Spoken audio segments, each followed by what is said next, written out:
अस्सलाम वालेकुम नाज़रीन, JN न्यूज़ HD के साथ मैं हूं नाइला भट्टी। नजर डालते हैं आज की अहम खबरों पर।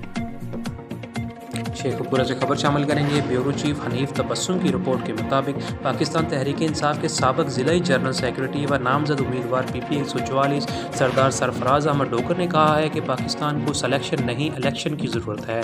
मुनसफाना इंतखाबात ही से मुल्की हालात में बेहतरी आएगी। सलेक्शन की कोशिशें बंद करना होंगी। कौम अपने हक़ रायदाई के खिलाफ कोई साजिश कबूल नहीं करेगी।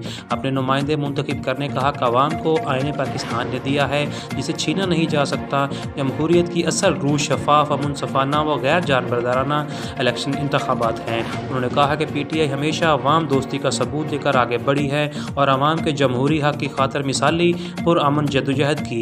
हम आज भी इस नज़रिए के तहत जमहूरी इक़्तिदार के तहफ़्फ़ुज़ और आइन और कानून की बालादस्ती की जदोजहद कर रहे हैं, जिससे किसी सूरत दस्तबरदार नहीं होंगे। पार्टी चेयरमैन को जिस तरह अवाम से दूर और PTI को इलेक्शन में भरपूर हिस्सा लेने से रोकने की कोशिश की जा रही है, वो ढकी छुपी बात नहीं। तमाम तर हालात कौम के सामने रोज़ रोशन की तरह अय्या हैं। उन्होंने कहा कि कल 4 चेयरमैन PTI को सिलेक्टेड कहने वाले आज सेलेक्ट होने की खातिर बढ़हर अच्छा और अतकंडा ना रहे हैं। PTI ने हमेशा अवाम की ताकत पर भरोसा किया। साबका इंतखाबात में भी पार्टी की जीत अवाम के वोटों से मुमकिन हुई और आइंदा भी इंशाअल्लाह जीत PTI के टाइगर्स ही की होगी। कौम फैसला कर चुकी है, वो किसी दीगर जमात को मुल्क कौम की भागदौड़ सौंपने को तैयार नहीं। पाकिस्तान के बाशऊर अवाम 8 फरवरी को तहरीक इंसाफ को ना सिर्फ वोट देंगे बल्कि अपने वोट पर पहरा भी देंगे, ताकि इंतखाबी नताइज तब्दील करने की कोई जुर्रत ना कर सके।